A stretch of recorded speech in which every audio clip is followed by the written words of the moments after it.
Let me say this as clearly as I can. Listen up, financial advisors. There are people out there who are able to deliver the same or better service, charging clients much less in a different way. And they're not robo-advisors. This is a customized wealth management service. And so today we are going to talk about the evolution of flat fee pricing, and you better listen. Does doing the right thing by clients mean you have to earn less money?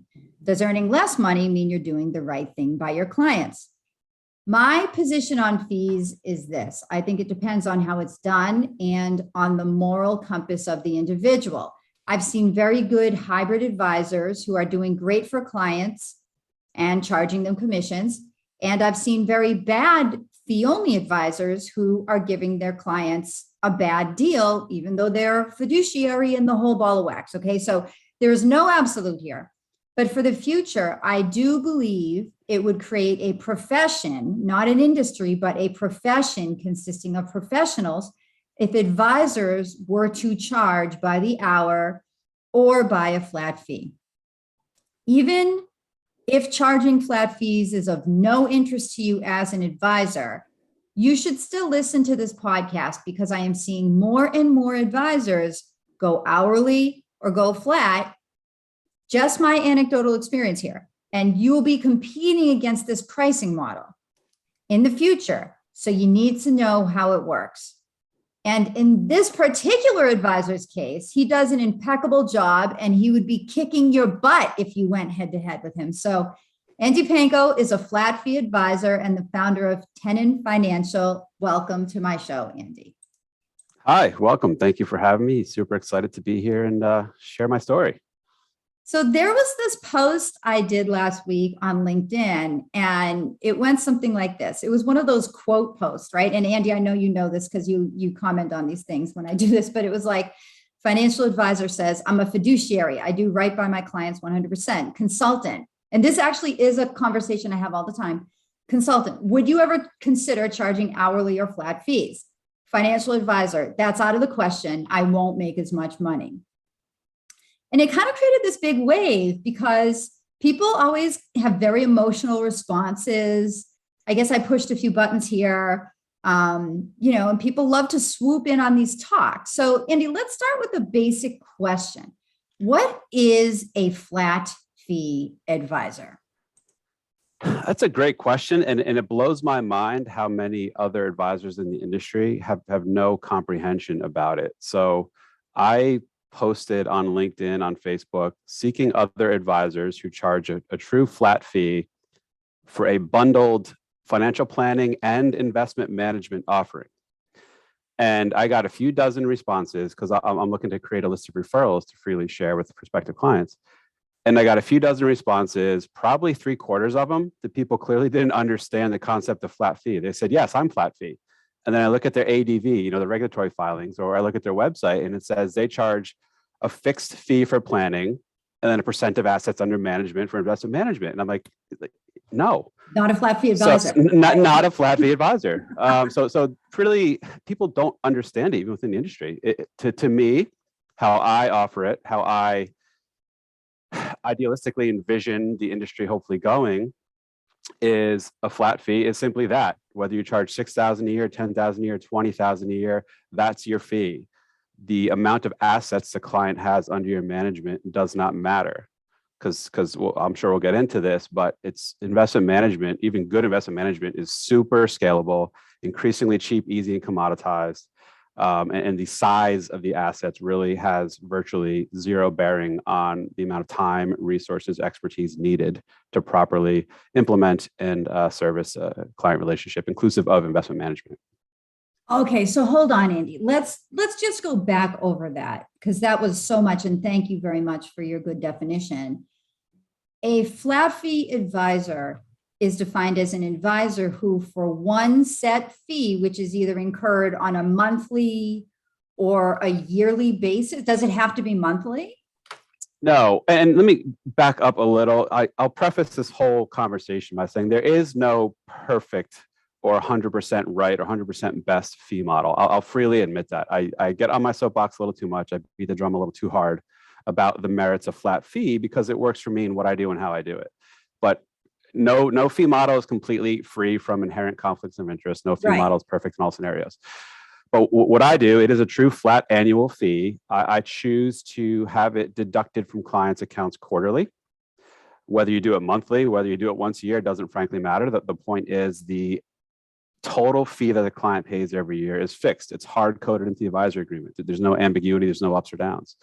Hold on, Andy. Wait 1 second there. Does it adjust for inflation? In my case, no. Now, I struggled with this. So I've had other folks who do eventually figure out or understand this flat fee thing I do, other advisors, and be like, you're dumb to not charge inflation because there will be inflation over time, yet my fee is going to stay fixed. And my response is, yes, true. I get it. And I maybe to a error, I really value simplicity and cleanliness. So I want clients' fee to be X. I don't want to say, okay, next year it's going to go up 2.1%, and now their fee is like X and change. The handshake agreement I have with the clients is the fee is hard coded to the dollar in the advisory agreement, and it stays that until both of us mutually agree to change it. So what I tell folks is maybe it'll be 3 years, maybe it'll be 5 years down the road, but I may come to you at some point and say, hey, there's been a lot of inflation. I'd like to increase my fee to X. Are you okay with that? Client can say yes, sure, in which case we mutually amend the advisory agreement. My new fee is now something higher. Or client says absolutely not, in which case I have to go back and be like, okay, do I continue working for the same flat fee, or do I part ways if I feel like I'm that underpaid? Now, my thought is this isn't an exact science. What's to say the fee I'm charging is the unequivocally right fee, and therefore it needs to have an inflation adjustment? Maybe my fee's low, maybe my fee's high. I don't know. It works for me. It feels mutually fair. I don't feel the need, not to say inflation increases or nickel and diming, but I don't feel the need to have to nickel and dime clients every year. If and when I feel my fee is that far disjointed from the reality of what prices in the world are and what the fee should be, then yeah, then I'll seek to increase it. But otherwise, I don't want to have to do this thing year by year. Okay. So a flat fee advisor, in some cases, they may say I'm flat, but I adjust for inflation. You don't say that. Okay, fine. Correct. So let's just kind of spell it out for people, Andy. And I'm sorry to have to belabor this point, but like you, I have found that advisors really don't understand. Like there's this, because there's so many different dimensions here. Okay. So I just spell it out. So what about pass-through fee? Like, do you pass any fees through to them? Great question. So the investments in which my clients purchase through me as the discretionary investment advisor, they pay those underlying fund expense ratios. So I'm a passive approach, use a few different pooled investment vehicles, typically exchange traded funds. So there is a built-in expense ratio. The things I use in the fund, whatever in the fund, exactly, and they're all below out of their assets. Exactly. There's no way to avoid those, unfortunately, unless you do, not to get too off on a tangent here, but like direct indexing, where you can try to replicate a index of 1,000 positions by owning 1,000 individual securities, but that's super labor intensive. So clients indirectly pay the expense ratios of the funds, which are less than 0.1% for the funds I use. So there's that. Custodial fees. They pay the trading fees, comes out of their assets, but that goes to the custodian. Correct. Well, because I use ETFs, there are no explicit trading fees. So you can buy and sell all day long. Not that I'm in and out all day long, but clients, when I do rebalance their portfolios or initially invest them, there are no direct trading costs to buy or sell ETFs because they trade like stocks, and virtually all custodians now waive transaction fees to buy and sell stocks. There is a bid-ask spread. This gets kind of technical. Bid-ask spread, because ETFs trade like stocks, you can buy them intraday throughout the market. The price is simply whatever buyers and sellers are willing to agree upon, and there's going to be, the price at which someone wants to buy is going to be lower than the price at which someone wants to sell. So there'll be a little bit of slippage. Now, part of the way I try to help minimize that is the funds I use are really large, lots of assets, lots of liquidity. Yep. Lots of trading volume. So bid-ask spread is going to be negligible. That's right. Plus, I'm not day trading. I rebalance once a quarter. So frankly, don't even have a way to measure the bid-ask spread slippage, but it's over the course of, years, it's going to be negligible at best, Right. at worst. So there's that cost. And then there's no direct custodial fees. There's no charge to open or maintain accounts. I currently use TD, which will be Schwab. There's no fee to transfer assets in charged by TD or Schwab. There are some typical sort of nickel and dime fees. If the client overdrafts an account, if the client wants to send a wire, I think there's fees. If the client wants a margin loan, obviously, then there's interest going to be charged on that. But normal course of business, no, other than the expense ratios of the funds they're in. And again, trading fees are non-existent unless client has mutual funds that they transferred over that I need to sell out of for them. Then there's typically a $24 per trade fee on mutual funds. Outside of that, no, the only fee they're paying is my annual fee, which is clear as day. I send an invoice every quarter and the fee comes out of their accounts and they can see it there. Okay. So this includes investment management and financial planning. 100%. And that's the important thing to know that most advisors don't get. They'll say, I'm flat fee, but they're bifurcating financial planning, in which they're charging whatever, $3,000, $4,000, $5,000 a year, fixed flat, plus a percentage of assets if clients choose to have that advisor manage their assets. So ultimately, clients paying, let's say, $5,000 for planning, plus whatever, 0.5% of assets under management. Clients got $1 million. That's another $5,000 right there. And that investment part, the fee attributable to the investments is not flat. It's going to go up and going to go down as the client's investments go up and go down. So flat fee is truly, my fee is X. And I can say it's on my website. It's $8,400 a year for single folks, $9,600 for married. I do have the ability to increase or decrease it based on complexity, but frankly, I sort of pick clients whose circumstances fit the offering I have and the typical sort of level of complexity I'm looking for in clients. If someone's that complex that I feel the need to charge them $20,000 a year, I'm just going to pass on them and say, no, never mind. So my fee does include investment management, whether you got $1 million or $5 million. The total inclusive fee I'm charging, the $8,496, is the same regardless. Mind blown, right? So do you have, so you have discretion over these assets? Correct. What about if somebody has a 401k? I do not have discretion. But you would manage that and charge a flat fee on it? That would be part of the flat fee bundle? No. So you technically can't unless there's some sort, I won't name names, but there are some sort of third-party providers and platforms that will let you pipe in trading ability on employer plans like 401ks and deduct your fee from them. I don't do that. 401ks, other employer plans are simply, they are what they are. I'm able to see them because I use a financial planning software that aggregates in all of clients' positions, including things held away from TD or Schwab. So I can see what's in them, including to the to the position level. I will look at them and I can make general recommendations about them, but I am not able to transact trades or do the actual rebalancing or changing contribution amounts. The best I can do is make recommendations to clients. They have to go do it themselves through their 401k login. But that can still be included in your mandate, even though you do not have discretion. Yes, like looking over any of their assets, even if they have a retail brokerage account held away that they play with for fun held money. Away asset. It's a held away asset, exactly. Whether it's Bitcoin, whether it's 401k, whatever it is. Okay. Whether it's a rental property, whether it's their trading account where they want to day trade like tech stocks, whatever. Yeah, they have assets, and I help review and consider that in their total big picture. It's not solely just these are the assets at TD or Schwab. This is all I'm looking at. I will not touch anything about the rest of your financial life because my discretionary investment management hat is just TD and Schwab.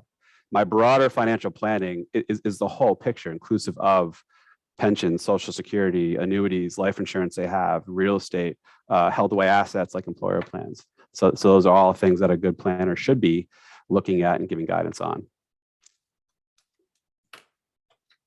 Why did you decide to set up your practice this way? And tell the story. You've only been at this. You've been enormously successful within how long? 3 years? Was it? Little over 2. So I think, yes, I think you have to know backstory for this to all sort of make sense. So I graduated college in 2000, went to school for finance, wanted to be what I thought an advisor was, and I didn't know what that looked like, but I wanted to help people make money decisions, basically. And while I was in my junior or senior year of college, I interviewed at all the big places that were interviewing on campus for roles they called quote unquote financial advisor. And it was a few different large insurance companies that everyone listening has heard of, and a few different large brokerage firms everyone has heard of. Of these 5 or so things I interviewed at, only one had any sort of non-commission compensation. One of them had a small first-year living stipend after the first year that went away. It was pure commission based. So, and I did multiple rounds of interviews at a lot of these places. And one of them was, give us a list of 30 of your family and friends. And they literally called it dialing for dollars. It's all a numbers game. You make 100 calls, only 5 of them will say yes to even talk to you. And of one of those, hopefully you close the sale. So the more calls you make, the more sales you're going to get. They were sure to cart me around and have me interview with like the local studs, the 25-year-old hotshot who had grossed $500,000 that year. And he was sure to show me his S-Class Mercedes. It was all just, production and sell and goals and, push product. And it didn't feel right. I knew I wanted to give advice. I knew I never had any thought or illusion of being good at sales. I no interest in selling in the traditional sense. So after getting disenfranchised by what I thought the financial industry actually was, I gave up on it and stumbled into an actuarial job at a large insurer. So actuarial jobs are the ones doing the analysis and pricing of insurance products, basically. So I did. It was a corporate job. There's no sales. There was no advising. It was a true corporate, behind the scenes, whatever. So I worked for a few years at a large insurance company, did an actuarial job. I helped do some of the management of their general account. So learned a lot there. And then got my MBA part-time because the place I was at paid 90% for it. So I did that. And with MBA in hand, I left and got another job doing, which I didn't even know existed, derivative credit risk management for trading derivatives with alternative investment vehicles, so hedge funds and things. So most of my career was doing that. I worked at large institutional investment banks and brokerages doing risk management and credit risk for funky derivative trades with hedge funds and private equity funds. But made good money, worked with great people, did some really cool things, but was never really fulfilled and satisfied. And I saw firsthand working with institutional investment managers how much money could be made when you charge 2 and 20, like in hedge funds, 2% of assets under management plus 20% of profits, just absolutely killing it. And having seen and analyzed so many alternative investment funds, I realized there are some that do really well, not consistently, not all the time, but some do really well. Some are absolute garbage, and the rest just kind of like bumble around and don't necessarily do much relative to cheap passive indexes. So anyway, so that my first experience in college sort of set the tone for sales versus advice. The rest of my 19 years of experience kind of set the tone for a percent of assets. You can make a lot of money. And it was 2016. My mom was transitioning towards retirement, trying to figure out Social Security, and I didn't know much about it at the time, but I helped her dig in and research, and like the proverbial light went off over my head. I was like, wow, this is advice. Like my mom getting her Social Security decision right is the most impactful thing she can do for her retirement finances. It's not messing around with some overly complicated 24 mutual fund, model portfolio that some wirehouse put together that they're charging her 1.5% on with 1% fund expense ratio. It's like, that's not it. It's this advice, right? So that like lit a fire under me to figure out, okay, I'm now re-engaged. Like this caught my attention. I want to figure out a way to help people make decisions like that. And so I just started digging around podcasts and blogs and whatever, and came across, I have to shout out the XY Planning Network. They are an independent network of advisors who are all fee only, meaning no sales licenses, but specifically they were designed, or kind of common denominator is most people were there to help Gen X and Gen Y as opposed to just the baby boomers. Now, that's not what I wanted to do. I was squarely interested in retirement, so I still work with baby boomers or people who will be of retirement age, not Gen X, Gen Y. although Gen X is close to retirement. What fascinated me about XY planning was the model. It was hourly, it was fee only. It was, you don't have to sell products. You don't have to do percent of assets. There are alternate fee structures. You custom craft the service you want to provide and the fees under which you want to provide it. And that blew the lid off for me. And I was like, yes, this is it. There are ways to do what I want to do, how I want to do it, charge how I want to charge. So that was 2016. I told myself, okay, yep, this is what I want to do, but I want to do it for myself, by myself, offer the services I want to offer, charge how I want to charge. And I gave myself 3 years to save some money because I realized I'd be giving up a lucrative career and starting from zero. So save some money and further sort of spec out this business. So it's really well thought out. So when I flipped the switch on in 2019, I can hit the ground running.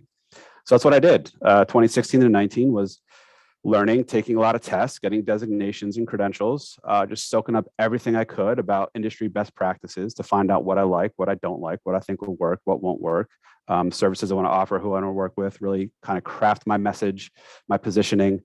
Did you take the CFP? I did, yeah.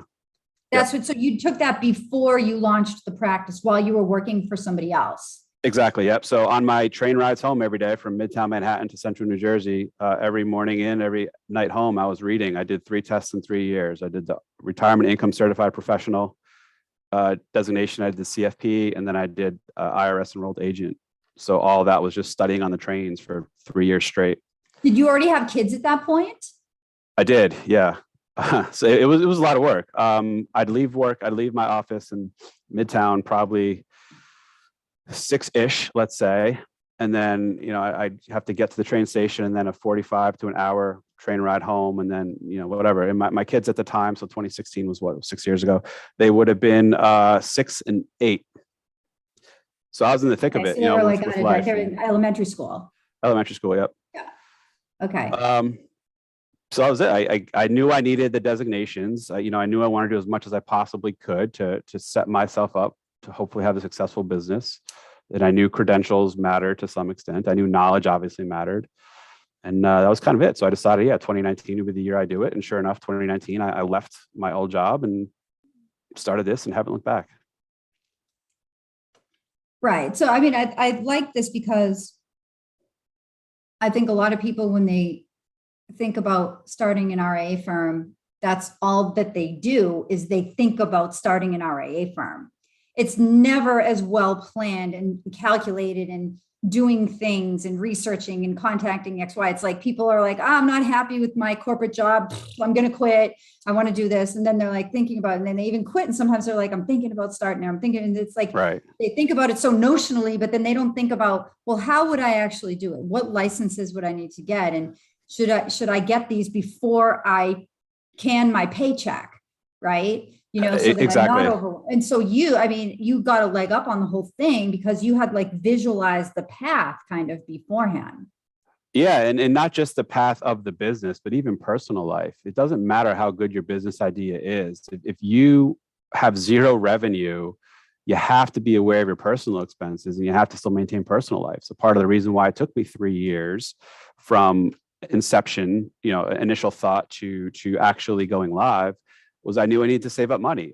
My plan was I wanted to go 2 to 5 years, at minimum 2 years with zero revenue from my business and not have to borrow against my house or dip into my kids' 529. So I just spent a few years just building up a cash stockpile to give myself some runway because I didn't want to be desperate. I didn't want to have to, take anyone with a pulse and just to get some revenue in the door when I first started my business. I wanted time to build it out properly with the clients I wanted to work with. Why didn't you do a AUM model? Fundamentally opposed to it, which is the crux of this episode. So I've always, again, worked most of my career with institutional investment managers, and I knew what goes into their processes, their investment management, their operations, their risk management. And I was like, I don't see how the management of assets is linear in terms of asset size relative to resources needed. There's other things on the periphery that are, the more clients you have, yes, the more work there is, obviously. the more names or investments you're researching, sure. If you're in an active investment management thing where you need an army of analysts because you cover, dozens or hundreds of individual securities, then sure, I get it. But for retail, working with individuals, and I've always invested this way in my own personal life, basic index passive products are all the vast majority of people need in different allocations, of course, right? Younger, more risk, higher, older, less risk typically. And there's tax efficiency to pay attention to. So certain investments are better suited in certain account types, whether it's Roth or traditional IRA or whatever.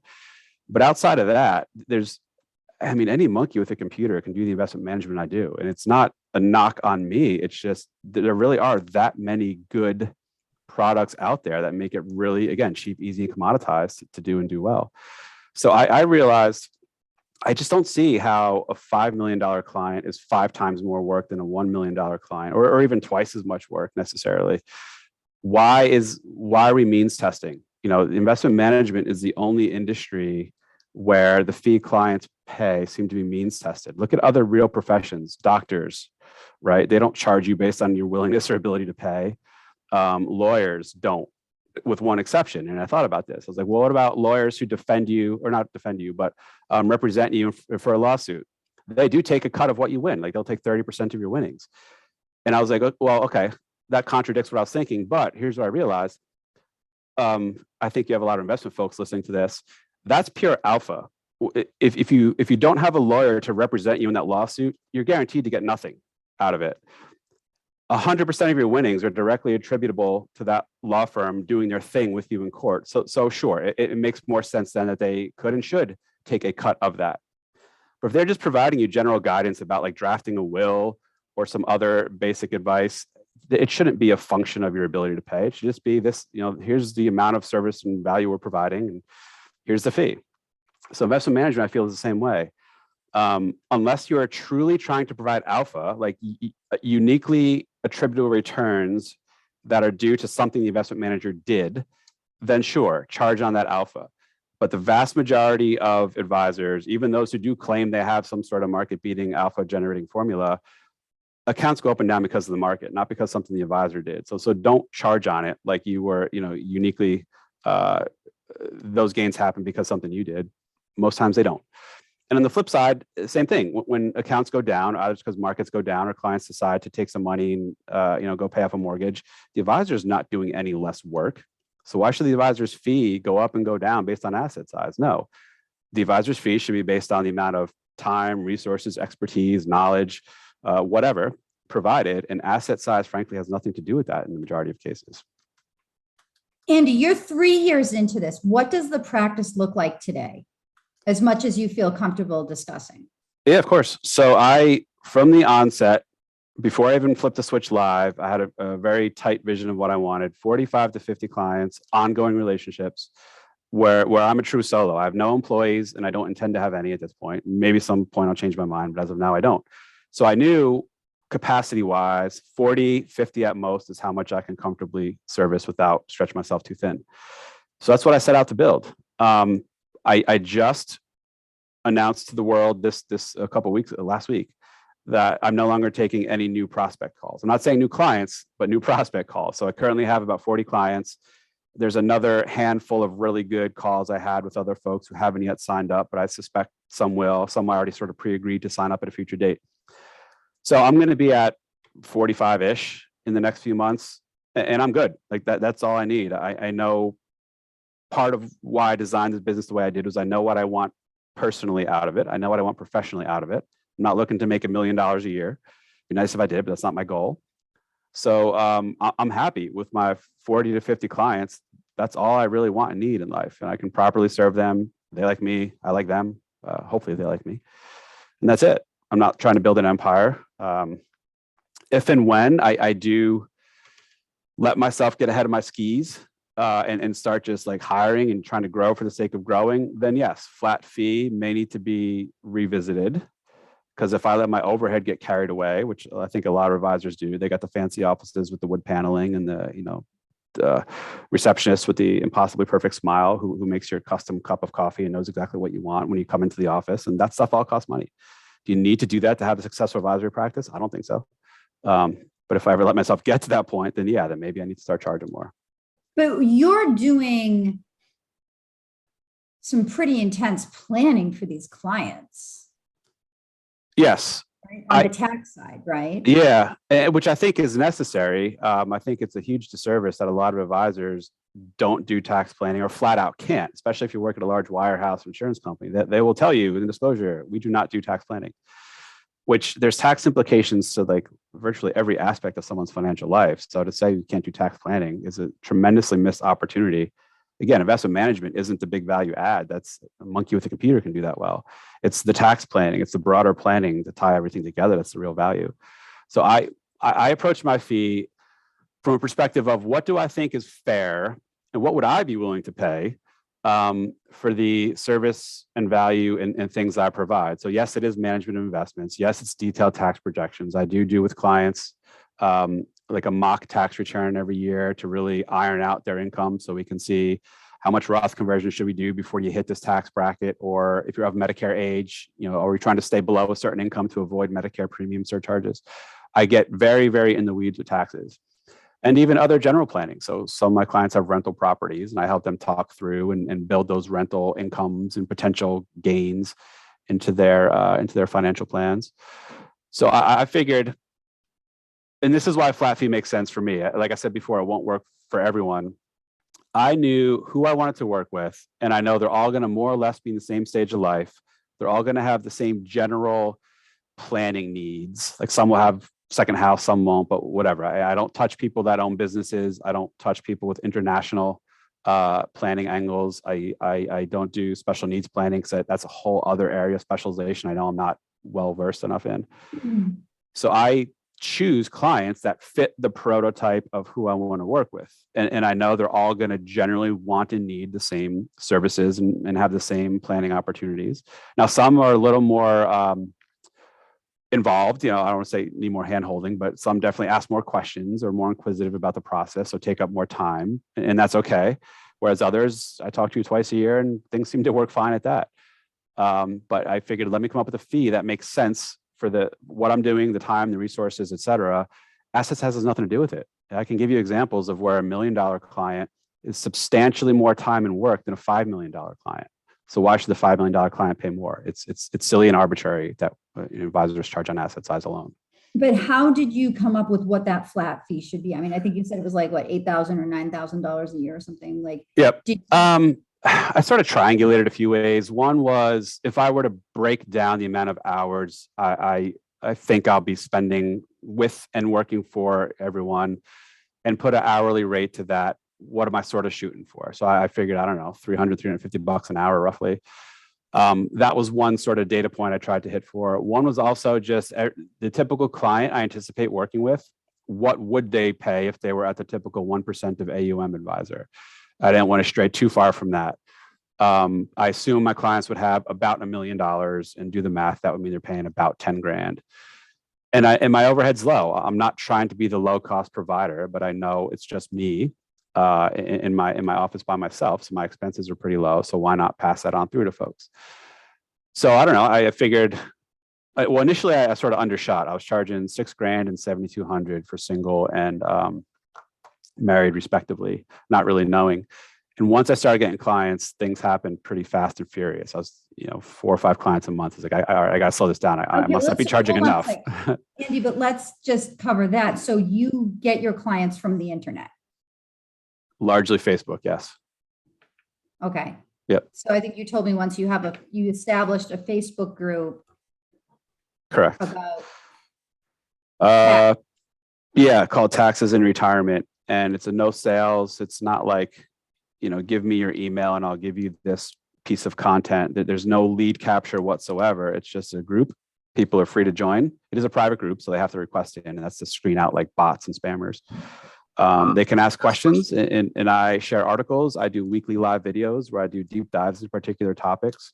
I answer questions. I never give specific advice. I don't discuss particular securities. I never cross that line. But general things about tax planning and strategies and retirement planning, it's all free, with people not having to cough up names or emails or not getting added to a list. It's just, here's me, ask. And it's been fantastic because it's a no sales approach. And I think most people appreciate and like that. Wow. Yeah. So they found me. We're coming in fast and furious from this Facebook group. Yep. From the Facebook group.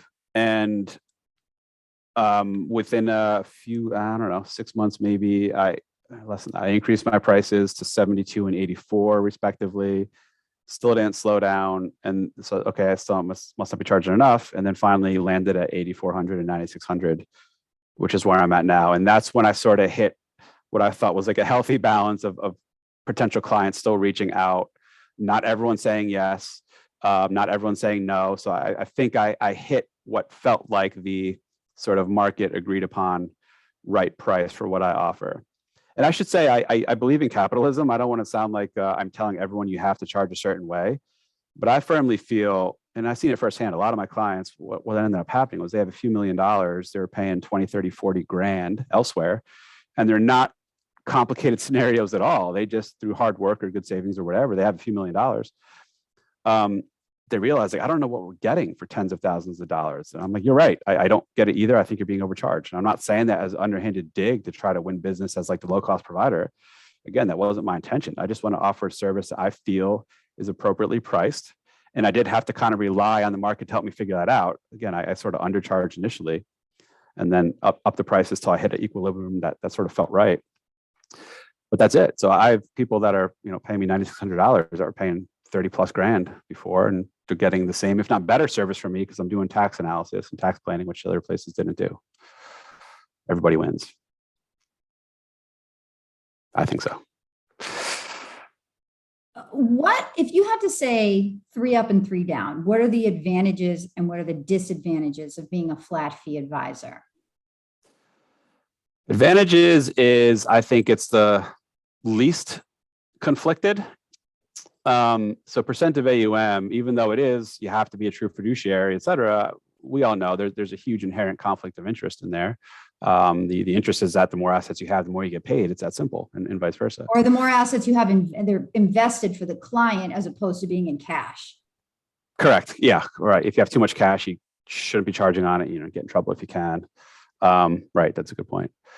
Now, for what it's worth, I think pure hourly is the most fair because it most directly ties fees paid to effort or hours served. But for an ongoing advisory relationship, I don't think it's never going to work because clients are going to be reluctant to pick up the phone or send an email to the advisor for fear of running the clock and having their fee increase.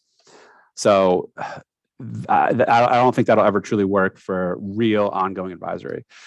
Next, I think complexity-based makes the most sense, where asset size doesn't really lead to complexity. We shouldn't fool ourselves and say it does. Now, at some level, it does. If you have $100 million, sure, you got a whole other host of issues and estate planning and wealth transfer things that you need to consider more so than someone with $1 million. But outside of that, whether you got $1 to $5 million, asset size alone means nothing in terms of complexity.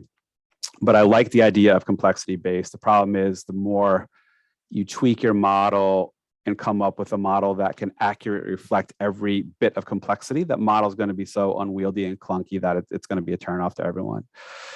So after that, I think flat fee makes the most sense. Again, assuming you do sort of have a, for lack of a better word, homogenous pool of clients that all sort of want and need the same general stuff. It helps to have a niche because I'm thinking and doing the same things every day. It's not like I have to spend 20 hours researching something I don't know.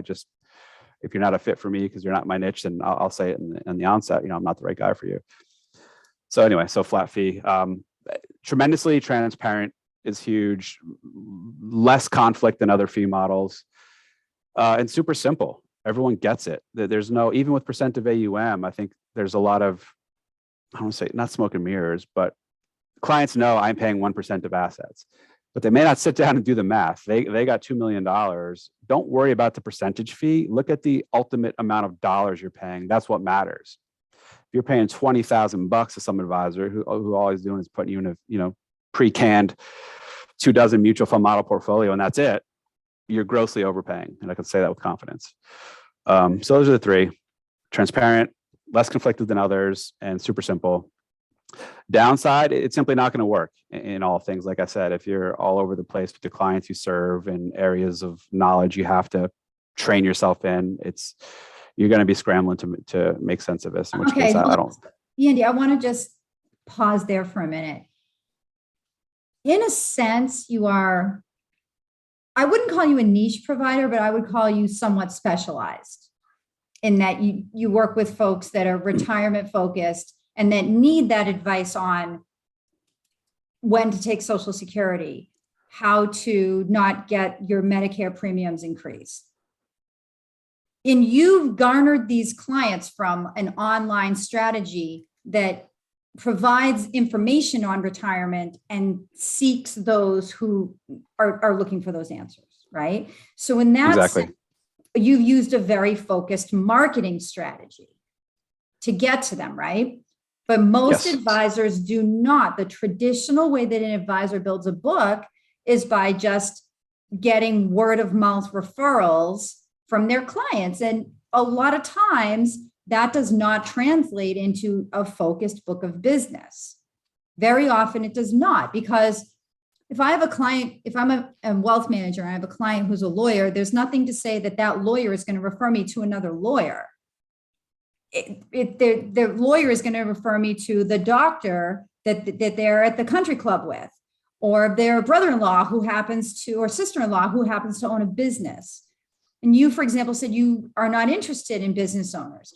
So there, you have to think about how do I, not just what do I want my business to be and what do I want the focus to be, but how am I going to feed that business? How am I going to form that business and be able to eat by getting those people in that particular area of focus? Am I really equipped with the knowledge to serve them? Do I have a deep enough knowledge to focus on that area of specialization? And do I even want to do that? Like some advisors can't turn people away. Like I tell them all the time. Like I have so many people who I've said, they're at capacity. They've got 300 clients. The business is overrun. They've got people working for them. They've got expenses all over the place. And I'm like, you need to streamline this practice. You need to stop working with people with $200,000. Well, that was a referral that came in, or this and that. And I'm like, no, you need to say no. Right. You definitely need a lot of intention in all aspects of the business. Now, quick backstory. It's almost unfortunate to say it, but I think the pandemic was the best thing that could have happened to my business, and here's why. So, when I started November 2019, from nothing, I was doing local library seminars. I was taking out centers of influence, local accountants and lawyers to lunch. This was a tremendous flop. I bought a table at a woodworking expo that tours the country and was in the Meadowlands here in New Jersey, because I'm a woodworker and my company name has a woodworking term in it. And I was like, let me go be that guy to hopefully have a unique affinity with all these people in the room. Tremendous flop. But I was doing that stuff, and I knew I wanted to work with retirees, but I would have taken kind of anyone that came along through those typical cast a wide net type of processes. Well, a few months later, a pandemic happened. Shut all that down. No more library seminars, no more lunches, no more woodworking shows, thankfully. And so I was home like, okay, now what do I do? And within a few weeks, that's when I started the Facebook group. I figured I got to get more active online, and I already had a LinkedIn page. I had a Twitter page. I had a Facebook business page. But those are all, Facebook business page is really just a glorified contact us card. It's a brochure. It's not interactive. So I made this group with the intention of, let me just answer questions about tax related, retirement related stuff, hope for the best. And that's what I did. And because online, the reach is global or national, I wasn't limited to just here in New Jersey or New York. So when this group finally started clicking and I got more people joining, more people engaging, more people asking me questions, and me just spitting what I know about Roth conversions and Medicare and Social Security and taxes, I think people got comfortable with me. People from all over the country, thousands of people in this group got comfortable with me, and they just started reaching out. I never solicited them. They just took it upon themselves to find me, find my business site, reach out. They thought they wanted to learn more about my paid services, and the rest is history. That's what my marketing was. But I had a very, to your point, very focused idea of who I want to work with, what I want to offer. Let me make what I know and don't know painfully evident through this Facebook group, and also to a lesser extent YouTube channel I have. So people know exactly what to expect from me. They know what I look like, what I sound like, my mannerisms. They know my technical knowledge or lack of. So like the sales process was done. You know, the courtship of them getting to know me was already done before they picked the phone up, because there's so much content of me out there just doing my thing about taxes and retirement planning. All right. So, but one of the so-called disadvantages of the flat fee model is it won't work for those advisors that can't say no, or that don't want to, or that don't want to really work with people that have some kind of a shared characteristic or interest. Okay. Correct. Yeah. 2, what would be the second disadvantage? Do the math. It kind of cuts off people of lower asset size. You know, someone's got relatively low income, $300,000 of assets. There's no way they're thinking twice about paying someone like me $8 or $9 grand when they can go to the 1% of AUM advisor down the street and pay $2 grand, $3 grand. And I get that, and that bothers me a little bit. Well, no, they would pay $4 grand or $5 grand, because for a 1.5%, right? Yeah. All the fee only advisors are like, oh, that's a 1.5% there if you've got under $1 million, right? So, yeah. And I struggle with that. I do genuinely want to help, but I also, you know, I have to view this as a business as well, which it is. So my thought was, and I haven't quite fleshed this out, but think about lawyers. Just because someone can't pay doesn't mean lawyers reduce their fee. No, maybe they have some sort of formal pro bono process. And that's what I envision doing with my own practice at some point. It's kind of once I'm really settled down with my clients and have my annual workflow sort of well ironed out. Because I've only been doing this for a little over 2 years, and I just closed capacity. And Andy, you do have a pro bono kind of a support, because you have that Facebook group where you go on there and you do live things and you give them all this information. And I mean, yeah, to some extent. Had to DIY it, they'd have to DIY it. But if they wanted to, you're nurturing enough of that knowledge in them that they. Yeah, no, and that's part of why I'll always continue doing that one-to-many type of guidance. It's never going to be advice. You know, in a public forum, I cannot give advice, but guidance, helpful hints, education, whatever you want to call it. I like that. I know a lot of people are getting a lot of benefit and value for nothing, no strings attached. But I do wish I had a better way, and this is where the pro bono thing comes in, where I can actively work with someone, give them tangible, specific advice to hopefully, you know, improve their financial situation. Not just say, you know, not just speak in generalities and sort of vague words like I do in the Facebook group, because I can't cross the line of giving specific advice. So the only way to do that, I don't want to drop my fee to like $1,000 or $2,000 just because. I'd much rather keep my fee as it is and just build out some sort of pro bono program at some point. I don't know. It's just a loose thought in my head. But that's the other drawback, is it simply prohibits people that only have a few $100,000 that they're never going to consider paying me. And I'm okay with that for this reason, because again, I think like any profession, you should be paid for your time, for your expertise, for what you provide. Asset size has nothing to do with it. I'm not working any less if someone has 300 grand than if someone has, you know, $1 million, 2 million. So why should I be compensated less? And same thing on the upside, just because they got more, I'm not working more typically. So why should I charge them more? Hence the flat fee. But it does cut off people of lower income or lower asset size. And the third one, what's the third drawback? Regulators don't really get it. Now, this will depend state by state. So I'm registered in my home state of New Jersey, plus a few others where I have, you know, more than the minimum amount of clients. Some states like Washington State, I understand flat out, the only thing they're okay with is percent of AUM, and, you know, no ifs, ands, or buts, even though you can make a really strong case that percent of AUM is much worse of a model than hourly or subscription or whatever. But whatever, I digress. The states I'm registered in hasn't been a problem. And I think at some point I'll hit the SEC level of assets where I need to register there. And the SEC is okay with it, because I know other advisors who do this flat fee thing.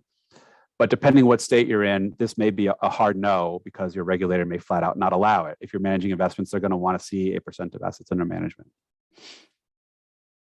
Then what about maybe as a fourth one, would it be scalability?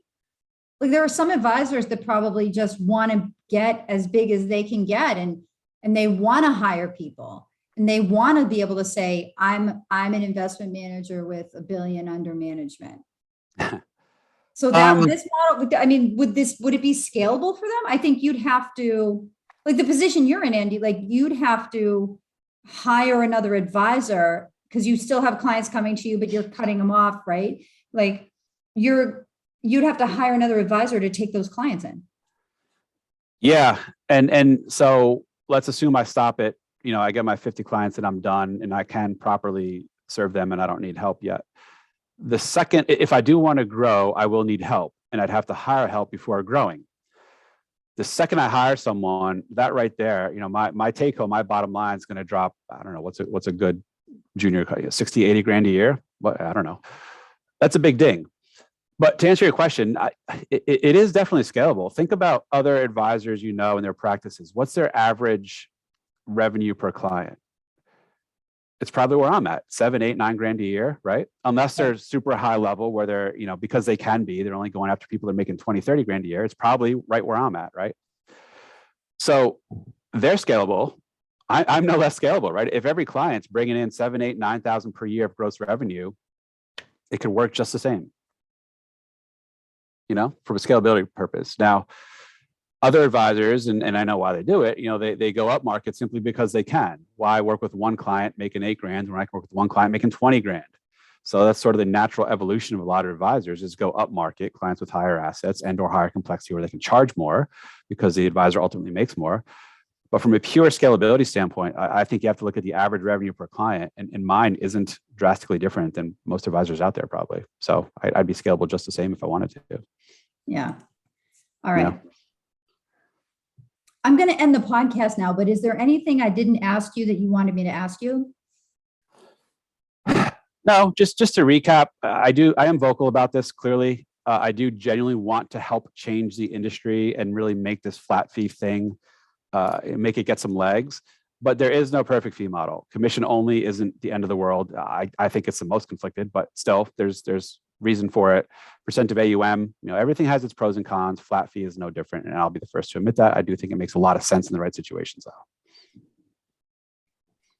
All right, great. So Andy, if anybody wants to contact you, how can they reach you? Man, I would say to my business website, but I'm trying to not get more traffic there. I don't know. LinkedIn, let's just do that. LinkedIn, Andy Panko on LinkedIn. You can go from there. You can message me, go about it that way. What's the best thing you ever made with woodworking? Wow, stumped me.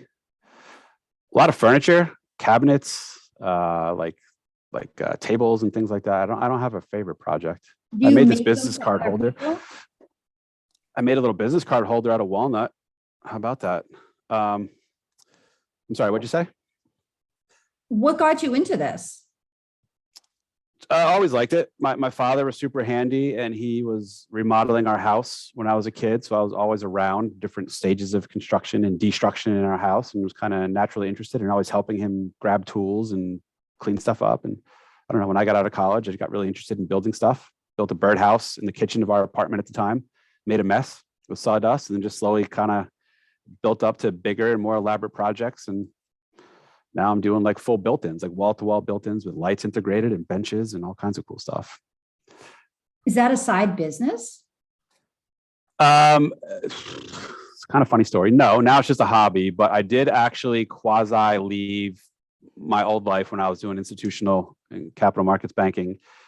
I tried to start up a home improvement business because I always thought if I wasn't in finance, I'd probably try to do something with my hobby.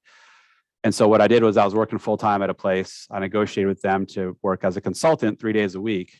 And those other 2 days, I tried to start up my home improvement business and realized quickly, I absolutely hate home improvements as a job. Love it as a hobby, but as a job, it was other people's headaches I didn't want. Yeah. So within a few months, I gave up on that idea and went back to work full-time and no regrets. I'm glad I tried it, but did not want to stick with it.